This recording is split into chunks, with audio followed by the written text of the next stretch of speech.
He didn't conquer for fame. He didn't rule for gold. Yet without him, there would be no Ottoman Empire. While the world remembers Osman, it forgets the man who built everything after him. Early 14th century, Anatolia was a land of chaos, fragmented into small beyliks, torn apart by Mongol decay and Byzantine desperation. Osman Gazi had ignited a flame, a dream of a new Muslim realm carved from the ashes of dying empires. But dreams alone cannot raise cities, armies, and systems. The question was never who dreamed the empire. It was, who built it? Orhan Gazi was not like his father. Where Osman was fire, Orhan was stone. Where Osman charged with the sword, Orhan built with patience, silence, and bloodless strategy. Born around 1201 in the rugged lands of Söğüt, or possibly in the fortress village of Yenişehir, Orhan was raised in the cradle of war. His childhood was forged not in palaces, but among the Ghazis, warriors of faith who struck the borders of Byzantium. Yet from early on, it was clear he was not his father's favorite. Osman's affections leaned toward another, Alauddin, the quieter son, the scholar. But destiny chose Orhan, and so did the battlefield. The turning point came around 1320. Osman Gazi had grown old, ill, and weary. He could dream no further. His last wish, to see the conquest of Bursa, the ancient Byzantine city that stood like a jewel just beyond reach. The burden now fell on Orhan, to fulfill not just a dying father's wish, but a foundational moment for the future empire. He would not disappoint. For 6 relentless years, Orhan surrounded the city, but he didn't storm it. He starved it, cut off its supplies, broke its spirit, and waited. Bursa fell not by fire, but by silence. In 1326, it surrendered, without a grand battle, but with historical consequence. That same year, Osman Gazi died, and with him, the founder passed into legend. But Orhan did not claim power with glory. He entered the city humbly, took no crown, built no throne. Instead, he buried his father there and declared Bursa the new capital of a rising state. But this was no time for mourning. Byzantium was fracturing, and Orhan, though still overlooked by Europe and ignored by Arab historians, began moving like a shadow across western Anatolia. While other beys played tribal games, Orhan created something rare: permanence. He minted coins in his name, the first Ottoman currency. He reorganized the army, adding Christian mercenaries and foot soldiers into the ranks. And he created a standing army, the embryo of what would later become the Janissaries. A beylik was turning into a state.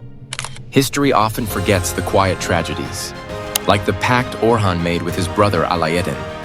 Rather than wage civil war, Orhan offered him a share in administration. Alauddin accepted and faded into history. No rebellion, no betrayal, no blood. A rare moment in Islamic royal politics, one built on mutual respect. Yet even in that peace, Orhan stood alone. The warrior son ruling in the name of a father who had cast a longer shadow than any living man. Where Osman had built loyalty, Orhan built institutions. He constructed the first Ottoman mosque in Bursa, the Orhan Gazi Mosque. He built schools, caravanserais, public kitchens, and bridges. And in 1345, he made a move no one saw coming. He married Theodora, daughter of the Byzantine Emperor John VI Kantakouzenos, a Muslim ruler, marrying a Christian princess. This wasn't love, it was strategy. Orhan wasn't just conquering land. He was piercing the heart of Byzantium without lifting a sword. But soon, the call would come from across the water. The Byzantines, weakened and desperate, would beg Orhan to send troops into Europe. And Orhan, the forgotten founder, would be the first Ottoman ruler to step foot into the Balkans. Not just as a soldier, but as a future emperor. And that decision would change the fate of 2 continents. The year was 1352. The Byzantine Emperor John VI Kantakouzenos was drowning in civil war. Surrounded by enemies, betrayed by allies, and watching his empire rot from the inside, he turned to his son-in-law, Orhan Bey. And in one of history's quiet yet seismic moments, Orhan responded. He sent troops across the Dardanelles to a small fortress called Chimpe, granted to the Ottomans as a base. No grand army, no proclamation, just a foothold. But it was enough. This marked the first Ottoman presence in Europe. And from this moment, the tide would never return. Only 2 years later, in 1354, a massive earthquake shattered the Byzantine walls of Gallipoli. The city lay helpless. Before the Byzantines could rebuild, Orhan's son, Süleyman Pasha, seized it. Fast, decisive, without mercy. The Ottomans had a gateway into Europe. The Balkans open, the Crusader states trembling. And Orhan? He never even set foot there. He stayed in Bursa, old, grieving, silent, because his beloved son Süleyman, his greatest general, had died in a tragic accident just months after. Some say Orhan never recovered. What's strange is this: Orhan ruled for 36 years, longer than many sultans who came after him. He commanded armies, he negotiated with emperors, he administered law, coinage, mosques, and cities.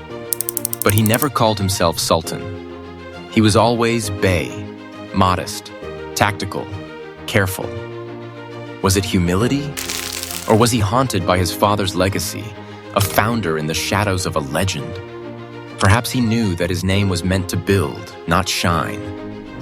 Orhan's quiet empire. Under Orhan's rule, the Ottoman state transformed. The first state military began to form, professional, paid soldiers, distinct from tribal warriors. Bursa flourished, with textile industries and trade routes connecting to the Silk Road. He commissioned mosques, hospitals, and madrasas, merging the warrior spirit with civic virtue. And most importantly, he trained the next generation. His surviving son, Murad, would go on to become the first true imperial sultan, leading the Ottomans into full-fledged empire building in Europe. But none of it would have been possible without Orhan's quiet foundations. Orhan Bey ruled like a shadow, steady, cold, and unnoticed. He didn't chase fame.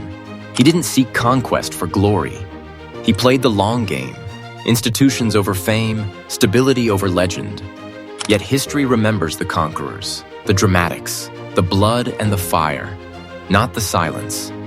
And that is the tragedy of Orhan Bey. The man who truly made the Ottoman Empire possible is barely remembered at all. He died around 1362, quietly, just like he lived. No towering mausoleum, no poetic epics. Just a simple tomb in Bursa, next to his father Osman. One founded a dream, the other built a state. Yet only one became legend. But perhaps in the cold foundations of empire, the silent hands leave the deepest marks.